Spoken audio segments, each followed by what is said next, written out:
Good afternoon, everybody. You're most welcome. The Monetary Policy Committee, MPC, of the Central Bank of Nigeria, CBN, held its first meeting of the year on the 26th and 27th of February, 2024, to decide on the appropriate course of monetary policy going forward. All 12 members of the committee attended the meeting. Decisions of the MPC. The committee decided to further tighten monetary policy as follows. 1, raise the MPR by 400 basis points to 22.75 from 18.75%. Adjust the asymmetric corridor around the MPR to plus 100 to minus 700 from plus 100 to minus 300 basis points. Raise the cash reserve ratio from 32.5% to 45%. Retain the liquidity ratio at 30%. Considerations. The committee's decisions were centered on the current inflationary and exchange rate pressures, projected inflation, and rising inflation expectations. Members were concerned about the persistent rise in the level of inflation and emphasized the committee's commitment to reverse the trend as the balance of risk leaned towards rising inflation. The committee, however, acknowledged the trade-off between the pursuit of output growth and taming inflation, but was convinced that an enduring output expansion is possible only in an environment of low and stable inflation. Members noted the decision to transit to an inflation targeting framework as essential to addressing the persistence of inflationary pressures in the economy and commended the fiscal authority for their invaluable support. In the opinion of the committee, the options available for decision was to either hold or hike the policy rate to offset the persistent inflationary pressures. Considering the option of a hold policy, the evidence revealed that previous policy rate hikes have slowed the rise in inflationary pressure, but not to a desirable extent. Members considered various scenarios of hold and hike and concluded that inflation could become more persistent in the medium term and thus pose more regulatory challenges if not effectively anchored. The balance of the argument thus leaned convincingly in favor of a significant policy rate hike to drive down inflation substantially.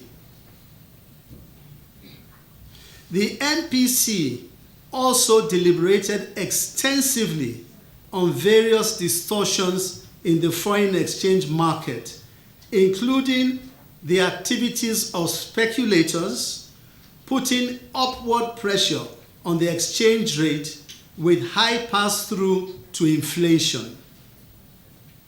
Members were, however, convinced that the ongoing reforms in the foreign exchange market will yield the desired outcome in the short to medium term.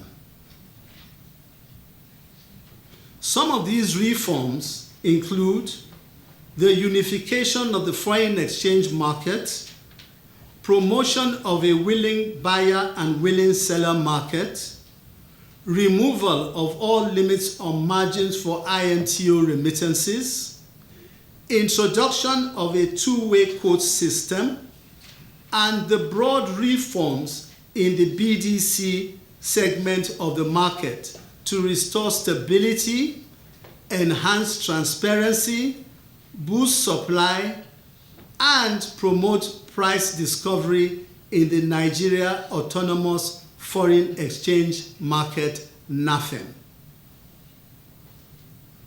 The committee reviewed the key financial indicators of the banking system and noted that the system remained stable. To further ensure the stability of the banking system, the MPC called on the bank to increase system buffers by recapitalizing the banks to improve resilience against potential risks.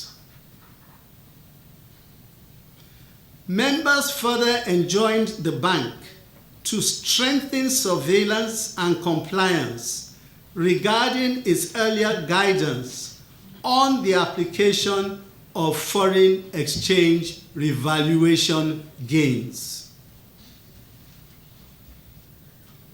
The committee identified non-monetary factors driving inflation, such as the persisting insecurity and infrastructural deficits, and noted the role of fiscal policy in addressing these shortfalls, while reiterating the commitment of monetary policy support. In this regard, the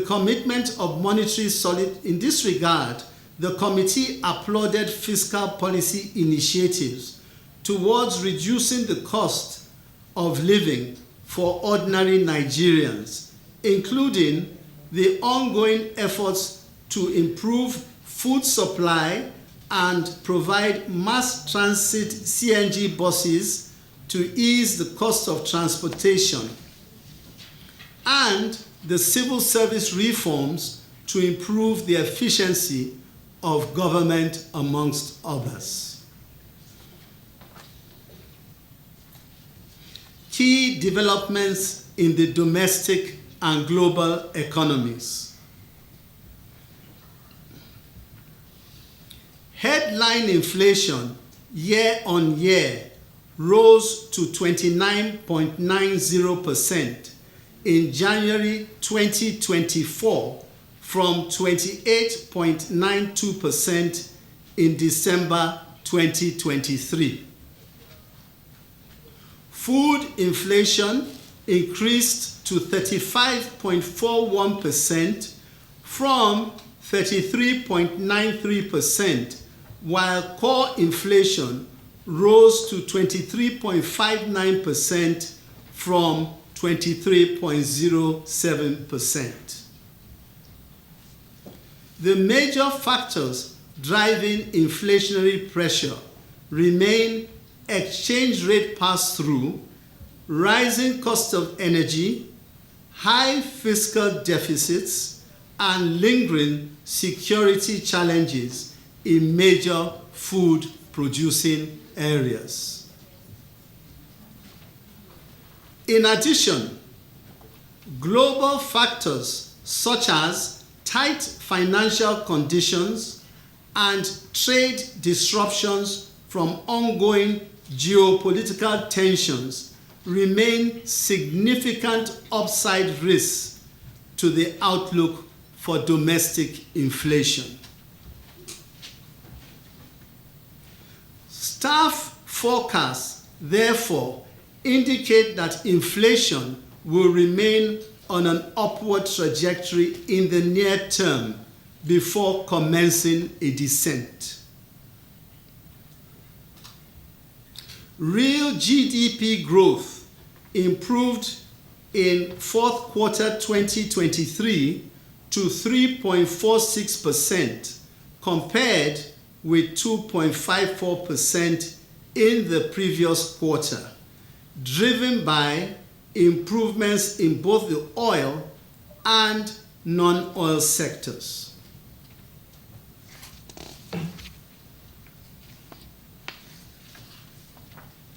The recent improvement in the oil sector was due to the combined impact of increase in crude oil production and a relatively high price in fourth quarter 2023. Forecasts indicate that the economy will grow in 2024 by 3.38%, CBN estimate, and 3.88% Federal Government of Nigeria estimate, and 3% the IMF estimate. Gross external reserves stood at $34.51 billion on February 20, 2024, compared with $32.23 billion at end of January 2024. The improvement was driven by reforms in the foreign exchange market and an increase in oil production, amongst others.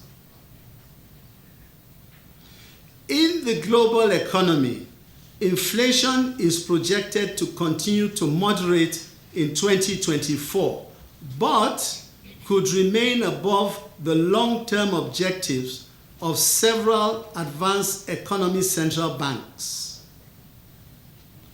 Consequently, policy rates amongst this group of central banks are expected to remain high in the short to medium term. The committee thus recognized the need to continue to put in place measures to boost investor confidence and to attract capital inflows.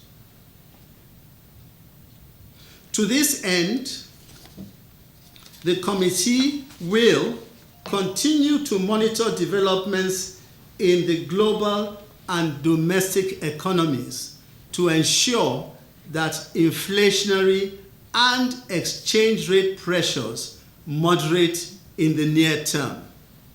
Let me say that I think it is very important, as in general, that we have a market that has a good amount of liquidity and where distortions are minimized.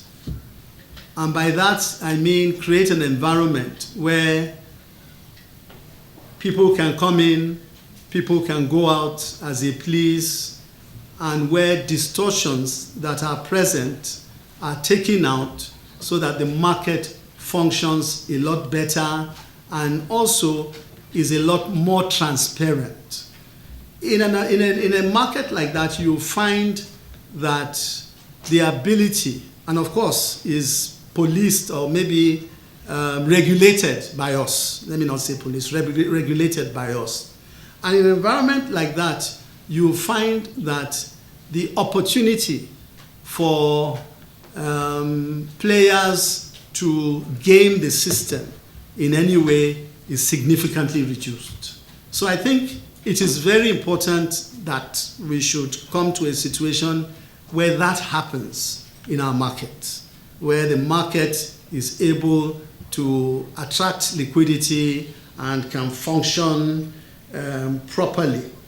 And you will see that in recent past, we have been able to, at least through certain monetary tools, begin to attract liquidity into the system.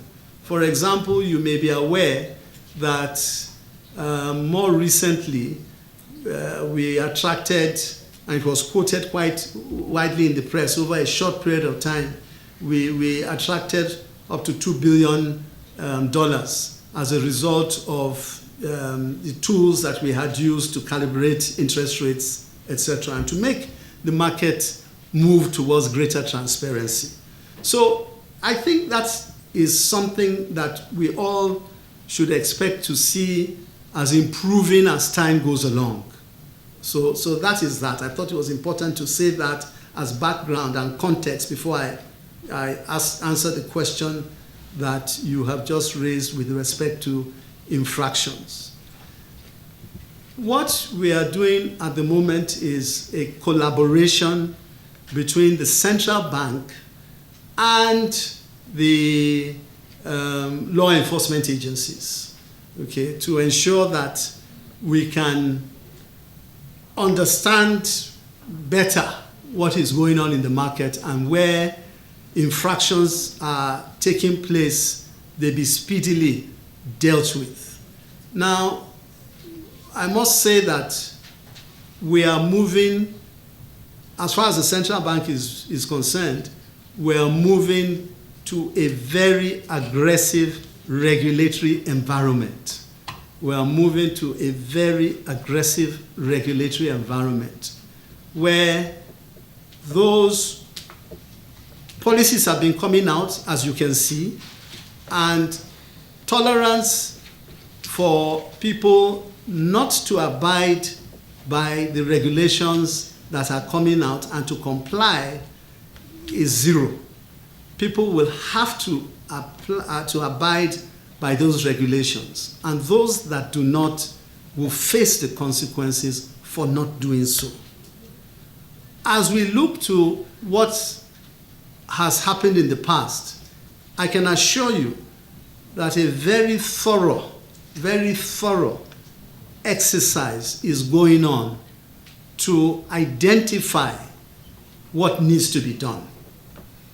And once we come out with the outcome of those, it's not something that we will keep to ourselves. We will advise you accordingly, and we will do what we have to do. In the meantime, as I said, we are going to continue to make the market more liquid and to ensure that those who are genuine and really want to abide by the rules and regulations that have been set by the central bank will be free to do so. Those who do not should be ready to face the consequences. I won't say more than that at this stage in the game.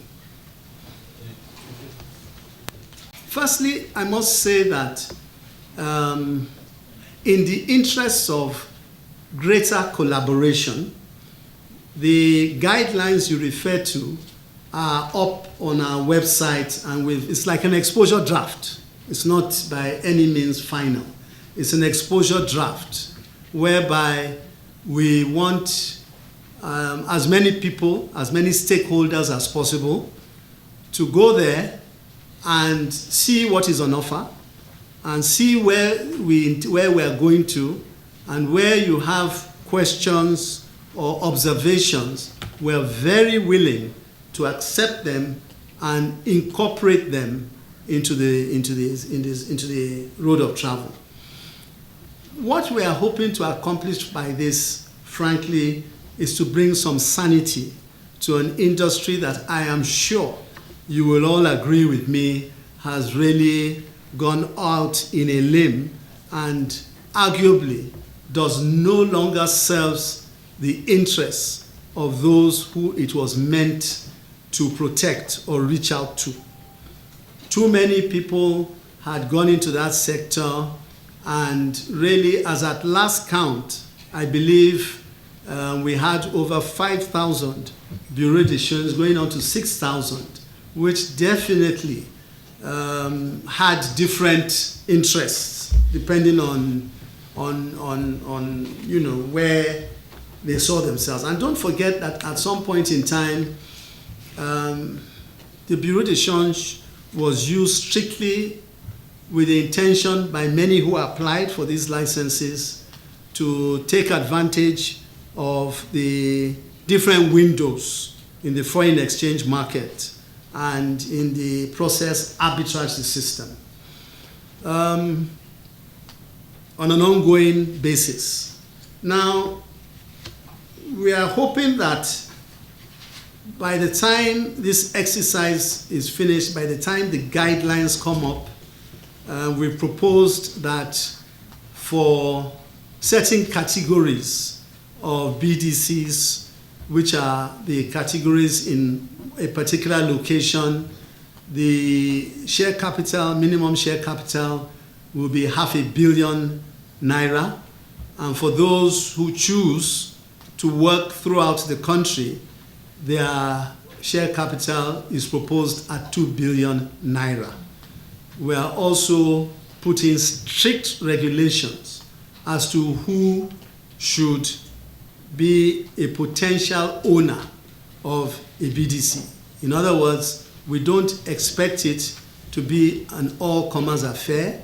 We expect it to be those who are serious and who genuinely want to provide services to Nigerians, not for themselves, but for all Nigerians. We expect the genuine ones will come out and apply. And of course, we expect to use technology. We expect to use technology for their operations. And as I had said earlier, the whole concept of surveillance and monitoring is going to be something that the central bank is going to incredibly strengthen to ensure that we're on top of those who decide that that is an area they want to face. And as I said, that facing is not for individuals or for certain groups or anything like that. We hope we'll be able to increase competition from those who are genuine and those who have wherewithal, and competition eventually should drive down prices and Nigerians should benefit from it. Two good questions. One, that I've said that the Naira is undervalued, and maybe some would think that that was a rather bold statement to make from a central bank governor. Look, and really from my perspective, there's a technical side, and I won't say too much on that. There's a technical side. And the central bank, obviously, on a continuous basis, does its own internal calculations. And then there's the softer side. Now, as far as I can see, the softer side is one that results in some of the things that I had mentioned earlier, okay, and that is distortion. Now, to the extent that a market is not functioning effectively and is distortionary in outcome, then my view is that it certainly cannot be what it is. And that is why I said that for me, it was a challenge to ensure that we remove those distortions. And some of the distortions we are seeing, we spoke about earlier, has been raised here, is some of the manipulation that has been taking place. That is a distortion. It's a huge distortion. And you know, we can go on and on some of those matters, and some we are investigating right now as I speak, so I will not be able to say too much on it, unfortunately. But as and when we come up with these distortions, we will take them off and throw them away, and where there are distortions that that come about as a result of bad behavior, we will ensure that those who do it will face the music as a deterrent to ensure that others in future do not go that route. They do not, because that's very important. They take the road of travel to a place where it has no business being there, and completely confuse the market. Let me put it that way. So that is that. Then on the issue of intervention is what I think you're referring to, interventions, and the fact that the central bank has said that it is moving away from that. And I want to reiterate it. The central bank is moving away from that. It is. And quite frankly, the reason shouldn't be so far-fetched. Here we are talking, everybody concerned about inflation. Everybody is concerned about price stability. If we know that that is the concern of everybody, and if we know that it is affecting everyone, everybody is being heavily affected by this, then why won't we say that we will put everything we have to ensure that we fight that monster? Why won't we do that? The intervention has two dysfunctions as far as I am concerned from the central bank's space. One is that it takes away a lot of your time for something that really and truly you do not have the expertise to do. And two, it also, if not carefully handled, creates a lot of distortions in your economy through inflow of money supply. Through inflow of money supply. The interventions that took place in the recent past were estimated in excess of 10 trillion naira. I'm not talking about ways and means. I'm talking about the interventions that you just asked about. Over 10 trillion naira. What was the budget of the federal government of Nigeria? What was the budget of the largest state in Nigeria? Do the math, and it will tell you the extent of damage. Too much of what may appear to be good things, can do to an economy. So, for me, it's a major issue. A number of things will be naive to say that in saying we're not going to get directly involved in interventions. Those that are out there, they need to be properly monitored to ensure they come back in. That's one. What has gone out, we have to ensure that we monitor them to ensure that they come back in. And we're doing so. We're already doing that. And with various degrees of success, at some point in time, in the interest of transparency, those figures will be made public. So that has to happen. In addition to that, one is also a believer that for those who have the capacity to handle these kinds of, in the relative kinds of interventions, then we can partner with them. But the time where we can have failed interventions in Nigeria is over. There's no more wiggle room to take on interventions that have a great potential to fail and do not get down to the people who they were intended to get down to in the first place. It is very important for Nigerians to understand that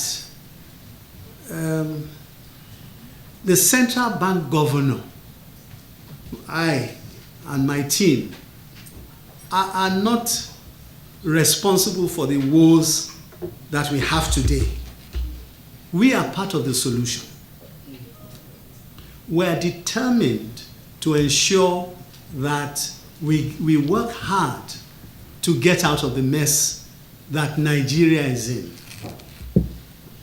We assumed responsibility in a time of crisis of confidence.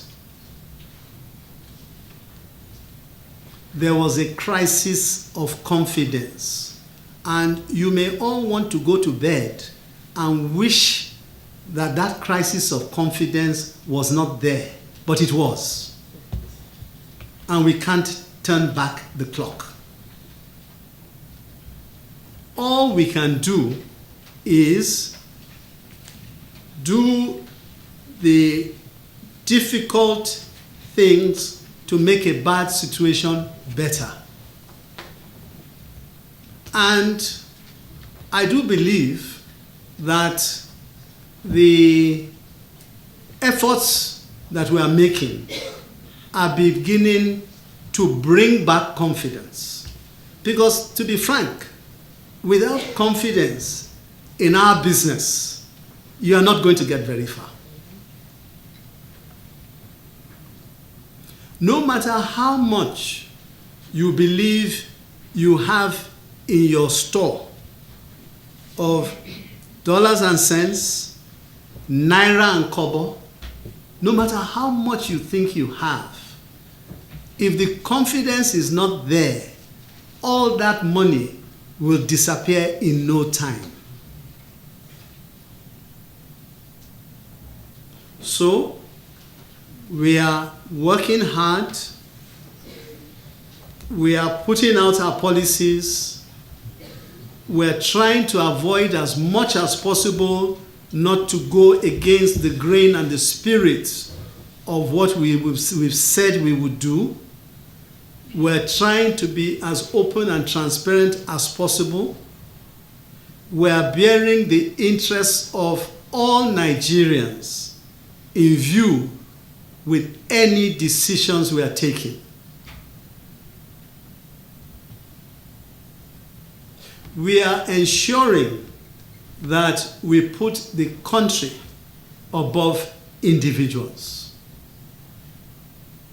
Because, like I said before, and it also applies to this, Nigeria does not have the wiggle room to make failed interventions. Similarly, we do not have the wiggle room to get it wrong. We don't. We are not magicians. We can't wave a wand and it will all be good. If we make mistakes, we'll be humble enough to say we've made a mistake and we will change course. But we will do everything possible to conduct our business, recognizing that we are in a position of trust. We are in a position of trust and will not betray that trust. I would also say, I'm not on the fiscal side, and we're very fortunate that in the process of having the MPC, we have very senior level fiscal representation.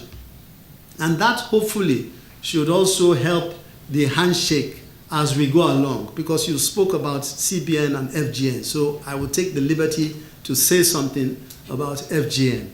And that is that really from the perspective of the central bank, again, we're not the federal government of Nigeria, but we see hard decisions have been taken and they are required to help us because the central bank can't do it on its own.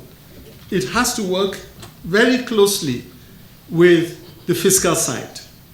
One without the other is like, that famous adage of clapping with one hand. It won't go anywhere. So the two have got to work very closely together.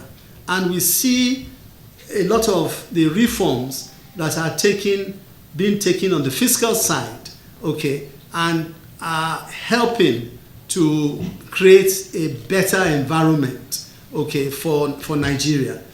having said all that, I think it's also important that Nigerians must also understand certain things that are basic, so that, you know, it's necessary to be able to see where the future is going. A tax to GDP ratio of 7.1, quite frankly, is one of the lowest in the whole world. It's one of the lowest. In fact, the recommendation for proper sustainable development is in the region of 30 upwards.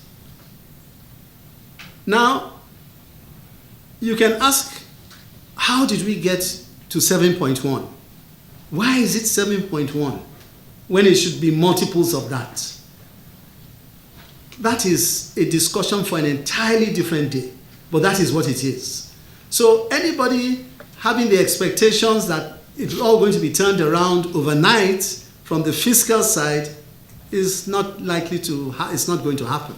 But what is likely to happen is that 7 to 1 will continue to grow in an upward trajectory that will be to the benefit of Nigerians, and then get to that level where there's comfort all round.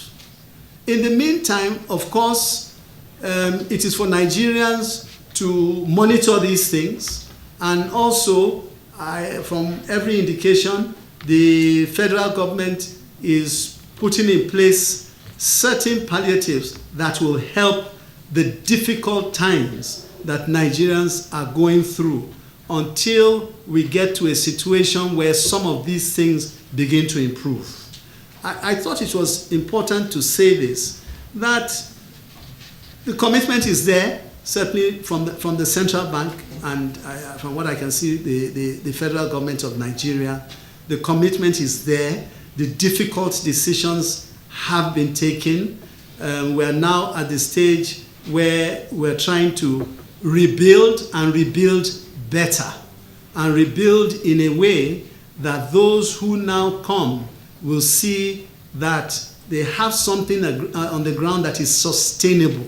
No point in building something that will crash after a number of years. That's not the idea. The idea is to put something down in place that will be able to outsurvive all of us. Thanks for checking out SYMFONI on YouTube. Please be sure to subscribe and like our videos for updates.